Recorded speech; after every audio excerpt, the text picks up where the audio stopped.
All right, folks. So happy Easter, everybody. And in this video, I'm going to talk about why so many people in these Asian countries, for example, in China, Japan, South Korea, why are they taking these IV drips at work or at school? And this is pretty twisted in my mind. And this is the most extreme end of capitalism.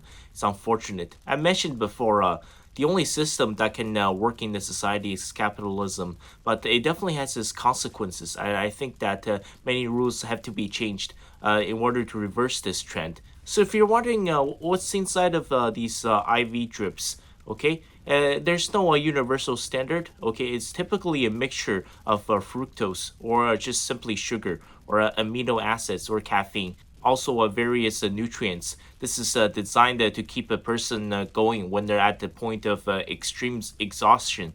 I mentioned this before. The term 996. 996 means 9 a.m. to 9 p.m. 6 days a week.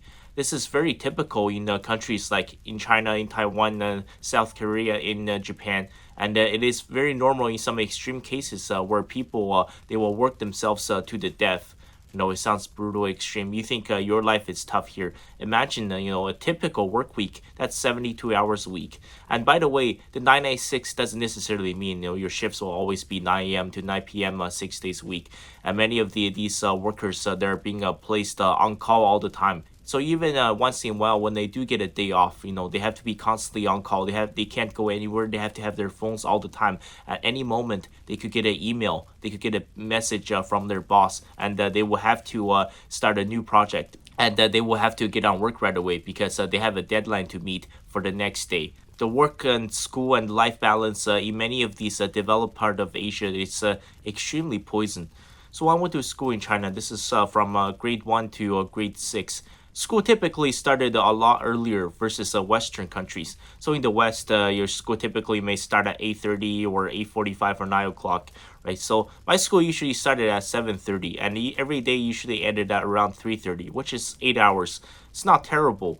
But the thing is, you have all of these extracurricular activities that you must participate in, and there's all these extra lessons. For example, you had to take, taekwondo or jiu-jitsu, right? And there's all these chess lessons. There's all these school clubs, math clubs, biology clubs, chemistry clubs. That every single one is mandatory. Every student must choose. So it's very normal for me. I remember back when I went to school, a lot of times you have to be up at 5 a.m. just so that you can attend these pre-school lessons at 6 a.m. and these will run from 6 a.m. to 7:30. Then your school actually starts, and when your classes actually end at 3:30, after you've already been there for 9 to 10 hours, you still have evening classes that you have to attend. This could be on Chinese literature, Russian history, writing, and even though these are not part of the school curriculum, but everybody had to attend. And as you can imagine, that was only grade 1 through grade 6. I was really lucky. When you get to a high school in China, see, universities, I think that's not so bad because once you get in, once you get accepted, I think it's pretty mostly casual. I would say pretty much what you can expect versus the West. But in China, when you get to high school, it's a complete torture. There's a thing called 高考, which literally means a high test. But this is the entrance exam for you to get to universities. And as all of you guys know, this is the Asian culture. Unless you get into university, you're a complete disgrace to your family. You failed your ancestors, and you're a complete embarrassment. And to get ready for this 高考, high school is a complete 3 years of torture. You're basically expected to be at the school from 5 a.m. to 9 p.m. This is Monday to Friday. And even on the weekends, yeah, you have all of these mandatory school clubs you must attend to. So that could be another, anywhere between 6 to 8 hours a day. So basically, every single waking hour of your life for your 3 years of high school is dedicated to getting ready for the 高考, the university entrance exam. That's why you have these IV drips. They ended up going to these clinics, or sometimes there's medical professionals on campus. They will administer these IV drips to keep the students going so they can keep on studying so they don't collapse. Let's say once they do graduate, let's say they find a job as a public servant. That's a very popular job in China. Or you end up working maybe for the government, where you work at a bank or some law firm, right? And the 996, that's just the regular working hours. Many of these people they're being forced into corporate slavery. And I personally know people that work the 7-11-7. What do I mean by that? That means 7 a.m. to 11 p.m., 7 days a week. And it doesn't matter how much you push yourself. We're all humans, and at the end of the day, many of these people, they're being pushed to the limit, and there's no way they can take anymore. So what end up happening is that they're forced to take these IV drips with caffeine, with sugar and amino acids, just so they can go in, just so they don't collapse during their 16-hour shift. That is the most brutal, the most extreme side of capitalism.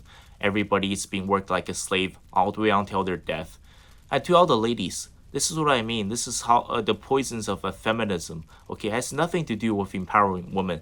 The vast majority of the population do not want to work. Okay, if I were to give them the option, if let's say the government give me $100,000 a year, right, for free, for absolutely doing nothing. However, if I choose to, if I wanted to make more money, I can go out there and find a job. There's no freaking way I would ever apply for a job. People tell you that, oh, you gotta be a career woman, you gotta be a corporate executive.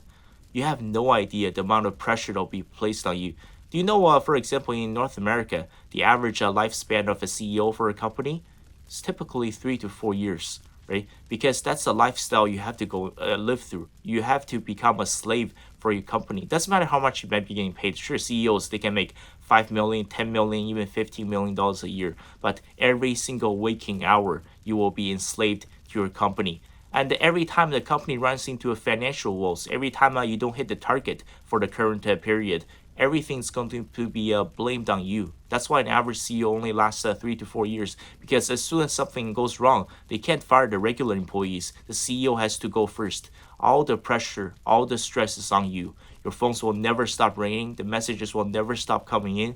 And this is the reason why the vast majority of divorces in the developed world are initiated by a woman with university degree.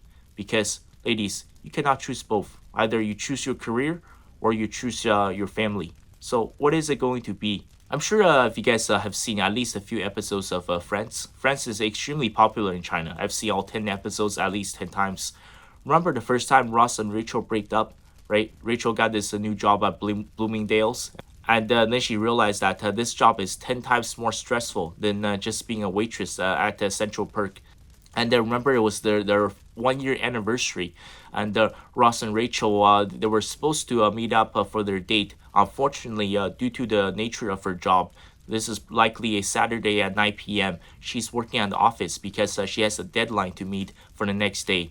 And Ross showed up to Rachel's office and caused all this chaos, and they got into a huge fight. And Ross was saying that this is the first time I've seen you all week. I feel like I don't even have a girlfriend anymore.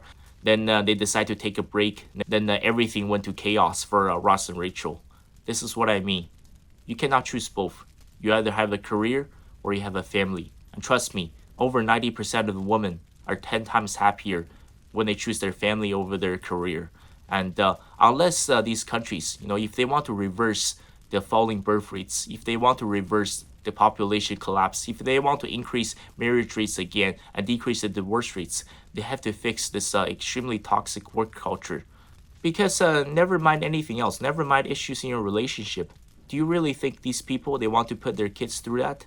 To the point that where every single day you have to get doctors and nurses to administer you IV drips, just so you can keep going at your school and your workplace, so that you can become a corporate slave.